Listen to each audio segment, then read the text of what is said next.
Hey, what's up? It's the Political Brown Kid here.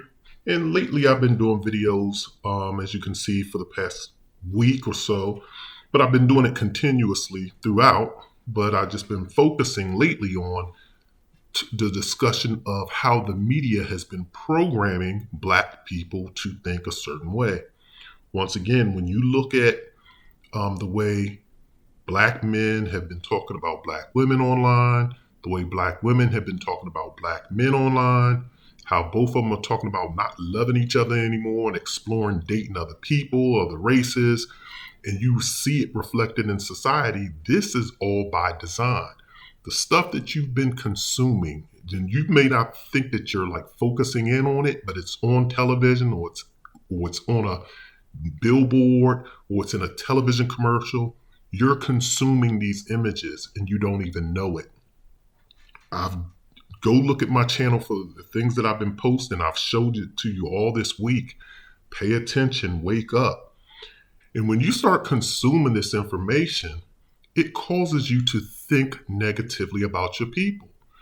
We've been thinking, you think about it since the 60s and 70s, since the welfare programs came out. All you hear when people talk about welfare, the immediate thing they think about is black people. And everyone knows that the majority of people on welfare are white people.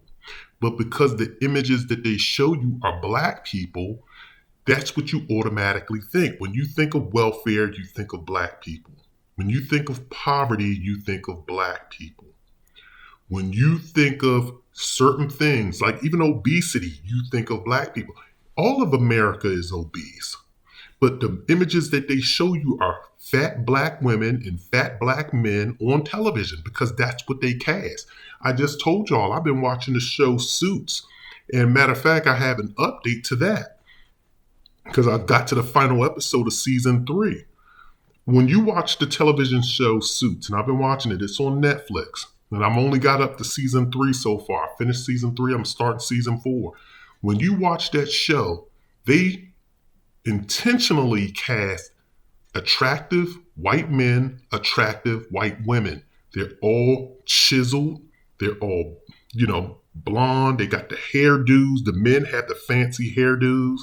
They have the $3,000 and $5,000 suits on. They look fantastic. Even the dorky white man on the show, Louis Litt, he has a nice looking, attractive white girlfriend that he has, and they show him in romantic settings. When you watch that show, they have Meghan Markle passing as a white woman. She finally comes out in season 3 as being black, but she subtly drops it, like she gets in it and then gets out of it. They have Wendell Pierce, a fat black man, playing her father, and they just have her in love with white men, living in a white world. They show you Gina Torres, black female. She has no love interest, and I'm pretty sure I have 5 more seasons to go. There's 16 episodes in each season, so that's 80 more episodes to watch. Guaranteed they'll probably link her with a white man, but she's an attractive black female. They have all of the extras in the background are black females. You don't see any black males at this law firm. Excuse me, one of the final shows that they show you on season 3, there's this one black lawyer who's the antagonist for season at the end of season 3, and they put no thought into him. He's not chiseled. He's not fat. I will say that, but he's not chiseled like the other lawyers. When you look at the white counterparts, Harvey and Mike Ross, he looks nothing like them. He doesn't have he just has a regular physique. He's boxy. You don't see the muscular chiseled physique from this guy. You don't see the muscular chiseled face from this guy. Hell, his hair isn't even cut. He just has he look like, how like if you have when you get a low cut with, and he looked like he's about 2 weeks overdue for a haircut. His goatee is all overgrown. There's nothing about this dude. He looks like a poor broke ass lawyer. And this is what they do to black men. That's the only time you see a black man on this show so far. Like I said, up to season 3. Wendell Pierce, fat black dude, and this ungroomed black man. And all the while you see black women, black women, black women, black women, and they interact and are surrounded by black men, white men. And then you watch even the lawyer, even when they go to court, the courtroom is a black woman as the judge. So they show you images of black women in power. And this goes, and the reason why I'm bringing this up is because, and I'm gonna say this right now, I should have said it in the beginning, is there was a black female on YouTube. It's a YouTube video. And she so eloquently, I wish I knew her name and I wish I knew the title of the video, and I could point you to the URL, but she so eloquently broke down, and some of you that are in this space will probably know what I'm talking about. But this black female eloquently broke down how white people intentionally destroyed the black family, the black nuclear family, by placing black women at the head of the household and neglecting the black man, giving the black women the jobs and the opportunities to make them the head of the household and emasculating the black man. And that's exactly what you see on these television shows. You see the black woman in power. You see black women and they're surrounded by white men. When you watch Yellowstone, that's another one of my favorite shows that I like to watch. It's entertaining. When you watch Yellowstone, and I've seen all 5 seasons of that, you see dysfunction. Of course, there's dysfunction on all shows. Dysfunction, most people are attracted to ratchetness and dysfunction. You can't have a television show of everything good happening, not unless you're watching a total comedy. But you can't have a television show without there being drama and just chaos. And they show you that on Yellowstone. But what they also show you is Beth Dutton, who is a strong white female, but she knows how to work with and be cooperative with her white man that she's in love with.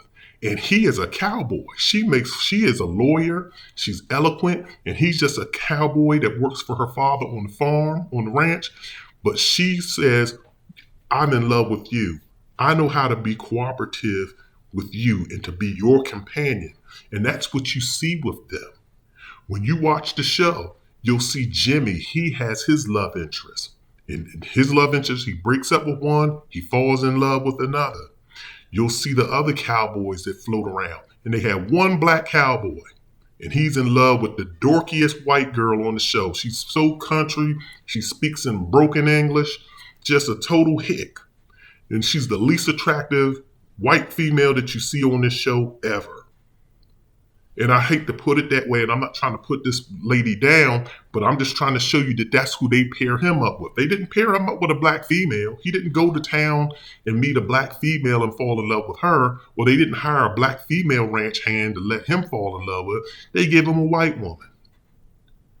And you see no other black man on this show, even though I will say this, the guy from 21 Jump Street that used to be the original 21 Jump Street television show, he did come on for a couple of episodes as a cowboy, and then he left. Because I know people are going to try and beat me up on that. But you see no other black guy on this show but that one that passed through and this other black guy who's paired up with a white woman. But when you watch this show, you see a black woman as a lawyer. In the season 1, she's working with John Dutton's antagonist, and she's a light-skinned black woman. She gets paired up, and so you see her briefly. She's just kind of like a little, she had a 1-bit role, maybe was in there for maybe a minute or two. There's another black woman that they brought on in season 4, or season 3 or 4. That I'm kind of rewatching it now. She's the CEO of the company. She's also an antagonist. She's surrounded by white men. And then they had another black female come on. Once again, she's another lawyer and or consultant advisor, real estate lawyer. I don't know what it is, but they show you these black women, but they're all paired up and surrounded by white men. They don't interact with any black man. And that's what the point that I'm trying to tell you all is that when you're watching these images, that's why you have so many black women today talking about they need to get them a white man so that they can have a softer life. I need to get with a white man because white men going to take care of their kids, when the statistics just showed you that black fathers are more interactive with their kids than any other race of fathers. But because females see the ratchetness on television of the black man not taking care of his kid, or black people not taking care of their kids. They watch this ratchetness because that's what they want to show you, and they show you this hard life of black people. All you see is Power. They got 3 versions of Power floating around there. How many times can you watch Power? How many times can you watch a Boys in the Hood type show, a Minister Society type show? They show you nothing eloquent between black people. You don't get it. So I'm making this point to say this: when you watch these television shows, when they're produced by white people, they don't show you that love. They have a whole show, I Heart's Abishola. She done left her Nigerian husband, or he walked away from her because he couldn't get employed in America, or he had a hard time, being, making it in America, but she could as a nurse, but he couldn't make it. So he left her and went back, I guess, to Nigeria, and then she falls in love with a white man. And they have a whole entire series of television built around a Nigerian woman falling in love with a white man because she was left by her black husband. I don't make this stuff up. And when you continually watch these type shows and you consume this type of information, this is what you start thinking: I need to be involved with other people. I need to get me a mixed race baby. I need to do this. I need to do that, because that's what you see. They made the beauty standard now. And black people we've always been mentally crippled because of not just slavery, but because of what came after slavery. They had a whole marketing campaign of, blackface and making us look like coons and telling us that our hair wasn't good enough, our skin color wasn't good enough, our lips wasn't good enough, our buttocks wasn't good enough. They had our nose wasn't good enough. They've built decades, matter of fact, centuries of telling you this, that you believed it, and they gave you no psychological assistance to help you love yourself. That's why you hear black people walking around talking about, I'm black and I'm beautiful. No other race has to say I'm Asian and I'm beautiful, or I'm white and I'm beautiful. When you have to start having declarations that you have, or words of affirmation that you have to say, you're an insecure person. When you have to tell yourself that you're beautiful, that means that you have an insecurity about your looks, because real people don't do that. If you're a boss, you don't say, I'm a boss chick, I'm a boss. You don't see real bosses talk like that. They just move the way they move, and other people recognize that this is somebody of importance because of the way they carry themselves. Or eventually people will see what you do, and people will say, yeah, oh wow. Bosses don't announce to the world what they do. I told y'all before, I grew up in the 80s, DC in the 80s. And when you watch real drug dealers move, real drug dealers don't pull out knots of money. Real drug dealers, they go to the store. The only time they're going to pull out some money is when they're in a store buying some clothes. But outside of that, they're not pulling out knots of money every 5 minutes, counting it in front of people. They're not pulling out money, flashing money around, trying to show people that they have money.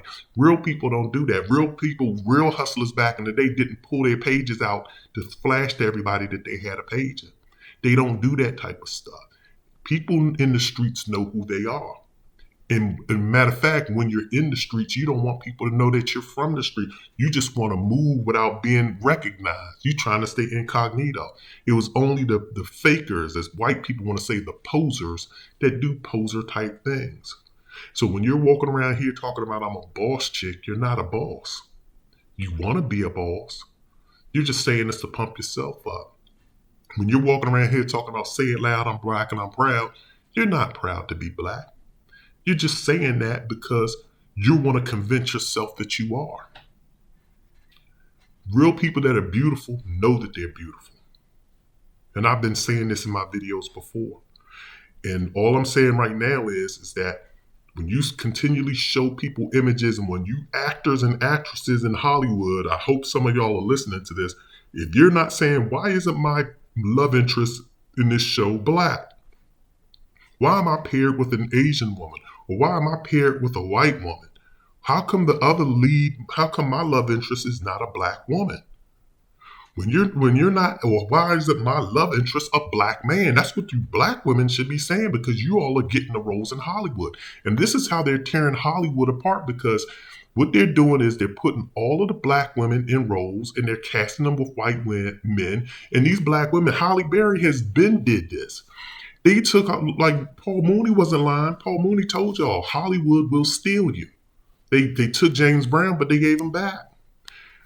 What Hollywood does is once they find the one that they want, they snatch you and take you away. And black people are so proud to be a part of the mainstream and to be invited into the mainstream that they give into it. They took Halle Berry was in Strictly Business. She was in Jungle Fever. She did nothing but black movies. And then she saw that she wanted more of the fame. She did BAPS, for God's sakes. And once she saw more of the fame that she could make it, quote unquote, make it, she jumped, and then now all she does is white movies. And then once you get into that white world, and once you're around white men all day long, or movie sets all day long, probably going to lunch, coffee breaks, and they hanging out in your trailer, eventually you develop love interests. Most people meet love interests on their jobs. So that's how all of these black women are getting taken away, because they see that the people that are giving them the opportunities are white men or white people. And black people, all we're doing is creating hood movies, hood love movies, or low budget movies, because that's the budgets that we probably get. And we don't want to take the time to create a new studio outside of MGM, outside of Searchlight Films. So we just create the same content, power. And then all of these BET, Her, and BET movies. We just create these B-level movies, and all of them revolve around being in the hood, being in this, being in that. We don't create any space shows. We don't create any sci-fi shows. Had Lovecraft Country, and it lasted one season. Now it's gone.